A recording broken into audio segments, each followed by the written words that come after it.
Children, this video is about manufacturing industries in India. Now, this unit is divided into two chapters, chapter number 13 and 14, agro-based industries and mineral-based industries. So I'll take both the chapters together. Let us first define manufacturing. What is manufacturing?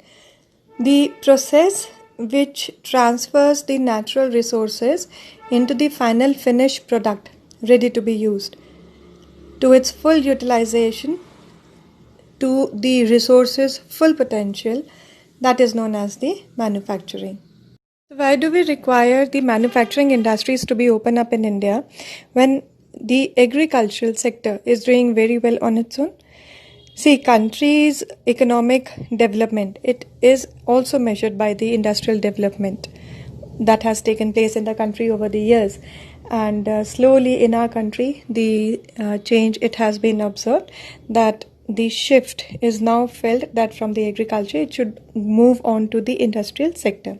But what really is the need for industrialization in the country? The need for the rapid industrialization, it is felt because of the constantly rising population. Agriculture alone cannot take so much of the weight on it. It cannot support its masses alone on agriculture. So industrialization, it is required. Besides, industrialization can also promote and support agricultural sector. So much of the people, the problem of unemployment, that is always there. So industrialization, it can provide employment on a large scale to the number of people in the country. Then we need to have the advanced technology so that we are comfortable at the international level. Plus, we are able to secure our borders as well. For defense purpose, we cannot go on looking at the foreign investment or go on looking for the foreign goods or products. We need to make the defense equipments on our soil. We have to be self-sufficient regarding this manner because it is national security that we are talking about. And we also have to maintain the balance of trade, that the volume of the export, it should be greater than the value of the import, so that the proper balance of the trade is maintained and the country is in the profitable position. There are certain number of the factors that affect the location of the industry. Let us go through it now. Broadly, there are two. One, that is the geographical feature. The another one, that is the non-geographical factors. Now, the first one, geographical factors.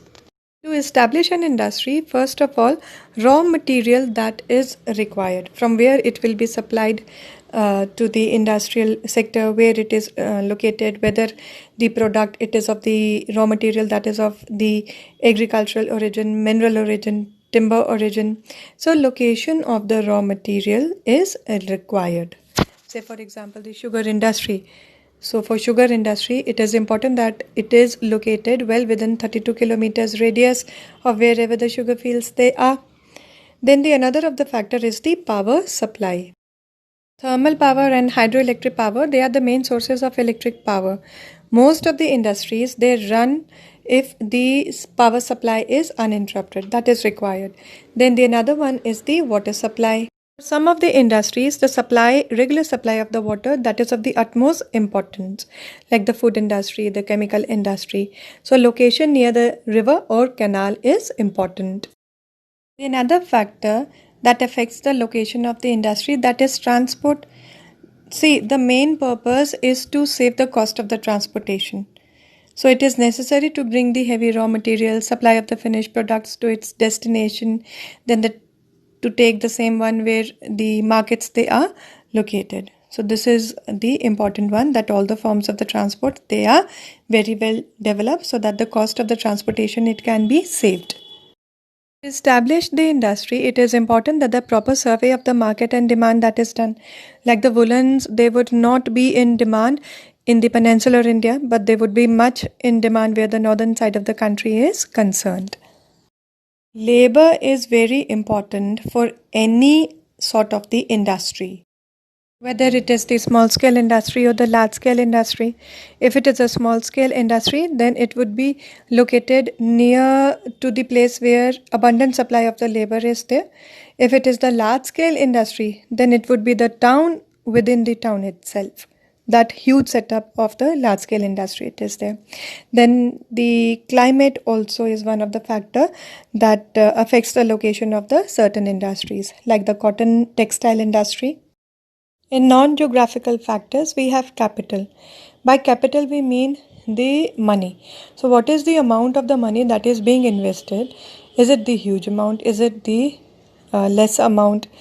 Whether the finances they are available or whether they are not available, whether the area is the industrialized one, major city, or is it not. So this factor they also help to locate certain industry.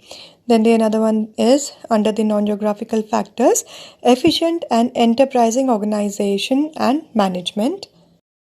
Because it is the management that could tackle down the problem of associated with the labor and with the efficient running of the any of the industrial sector. Then we have the banking and the credit facilities, which is necessary for setting up any of the large scale industries. Then if the government policies, they also play the important role in planning and location. And the government they have opened up the industrial zones where it supplies the land, water and electricity for any of the industries set up.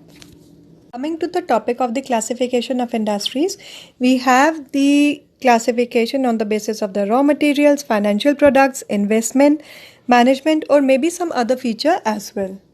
The basis of the raw material, whether it is the heavy industry or whether it is the light industry.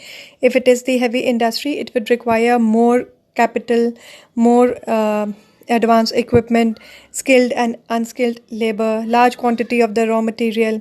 If it is the light scale industry, then less capital is required, less number of the workers is required, and they are of the finished products, they are of the lightweight. Now, what is the source of the raw material? Where the raw material it is coming from? Whether it is coming from the agricultural sector, then it would be the agro-based industry. If it is coming from the minerals, then it would be the mineral-based industry. If it is coming from the supply is coming from any of the animal, then it would be the animal-based industry. Then if it is coming from the forest, raw material is coming out from the forest, then it would be the forest based industry. So this is the source of the raw materials. Then we have the management. Who makes up the management? Like the private sector industry is there, public sector industry it is there, joint sector is there, then the cooperative sectors. So this all is about the division of the management. Now if the industry that is of the private sector, it means that the individual is managing and individual is also the owner of the firm. Then the public sector, it means that it is owned and controlled either by the state government or by the central government. Then we have the joint sector where the firm or the industrial sector, it is managed out both by the private firm and the state or the central government. Then we have the cooperative sectors, industries which are owned and managed on the cooperative basis by those who are the producers of the raw materials, like Amul. Then we have the division done on the base of the size, whether the industry it is the large scale industry, medium scale industry or the small scale industry. A large scale industry is the one which employs the larger number of the workers and the production is also on the large scale. There is huge investment on the raw material and machinery. Medium scale, it is neither too large nor too small, and the small scale industries which is run by the individuals, few workers they are there. Production is done for the daily consumption articles, say for example the bakery.